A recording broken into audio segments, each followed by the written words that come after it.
I got the moves. I got the moves. I'm making moves. You gotta move. You gotta make the city move. Like, whoa. I make the city move. I got the move. The Oklahoma City Thunder were expected to be a bottom seed in the West this year after losing their two biggest stars in the off-season in Paul George and Russell Westbrook. In return, they did get some decent players, but many expected them to be traded by the deadline anyway.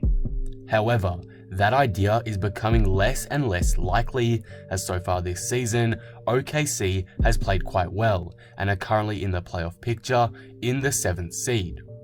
So how have they done so well? What players have got them into this great situation? I'll be going over that in today's video, as well as analysing the Thunder in general. If you're new here and enjoy the video, be sure to subscribe for more NBA content like this, but with that being said, let's talk about the Oklahoma City Thunder. Lucas. The Thunder are currently the 7th seed in the Western Conference with a record of 16-15 and are in a pretty stable position there, as they are 3 games clear of the 8th seed but 3 games behind 6th. Admittedly, they had a slow start to the season but have since picked up the pace. They've had some pretty impressive wins to get here too, beating the Clippers and Portland on a couple of occasions to certify themselves as a pretty legit team. Even when they lost, they put up some great fights, falling to the Lakers by only 3 points in LA and 5 in OKC, and just before that, lost to the Clippers by 2. So, how are they in this situation? What players have stepped up big time to get them into the playoff picture? The first player is Shai Gilgeous-Alexander, who has just been incredible. Many thought he'd break out in OKC, but not as much as he has. He could even be an all-star this year, which is just crazy to think about. He's also a top candidate in the most improved player race. This season, he's averaging 19.4 points, 3 assists, and 5 rebounds, which all are improvements from last season, particularly his points, which is a jump of 9 per game. Everyone is talking about Devonte Graham's big scoring jump, but I think Shai's is just as impressive, if not more, considering the players he is playing with. One of those players is Chris Paul, who's also been great this season for OKC. Though he's averaging career lows, only 16 points and 6 assists, what he's doing off the court makes him crucial to this team and its success so far. He's been a great mentor for Gilgeous-Alexander, helping him develop his game. Many people thought before the season that CP3 would hold SGA back and stunt his growth, myself included with that, but in reality, he has only done positive things for him so far, and it's been great to see. Another player having an amazing season that I really want to talk about is Dennis Schroder, and he's putting himself in the conversation as one of the league's most underrated players.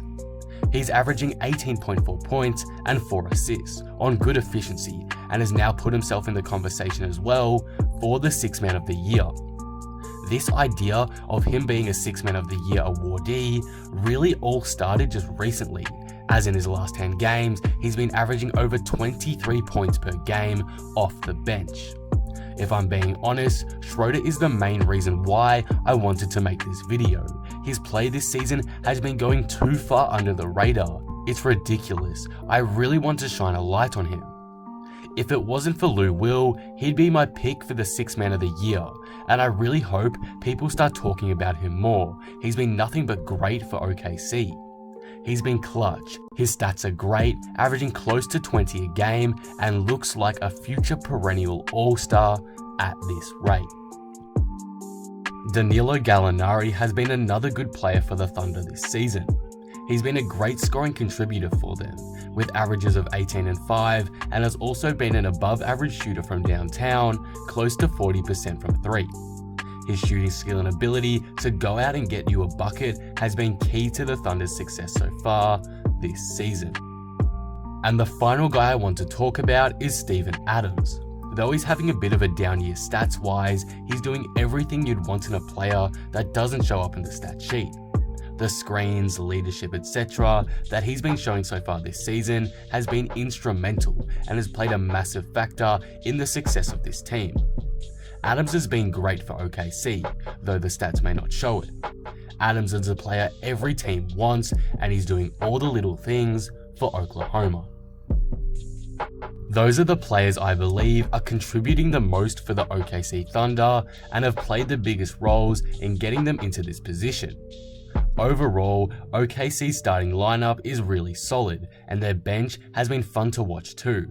Guys like Diallo and Ferguson have been contributing really well to the franchise this season, so it's not just the guys I mentioned.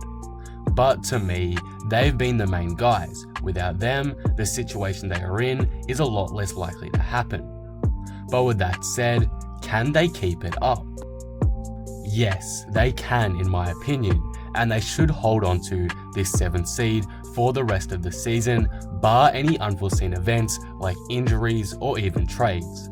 Trades in my eyes are still a possibility for the Thunder, as they may still have their eyes set on a rebuild. However, I don't think they should start over. This team is playing really well so far, and I don't want them screwing anything up. Again, OKC has just been so fun to watch. Overall, I do have OKC making the playoffs in probably the 7th seed due to the play of the players I mentioned and their great chemistry shown and brilliant leadership from the vets. Nevertheless, I don't have them going much further than the first round, but the fact alone they are making it is a huge win for them, in my opinion, and to see guys like SGA become stars right in front of our eyes is awesome. I made a video in the off season talking about OKC and why they were still a chance for the playoffs, and so far they've proved me right, which I'm very happy about. Hopefully they can keep this up for the rest of the season, but I guess we'll have to wait and see. But that will conclude the video. What do you guys think of this? Are the Thunder a playoff team to you, or is this just luck and will they drop back out of the playoff picture? Let me know in the comments below. If you enjoyed the video, be sure to drop it a like and subscribe. But with that being said, I am out. Peace.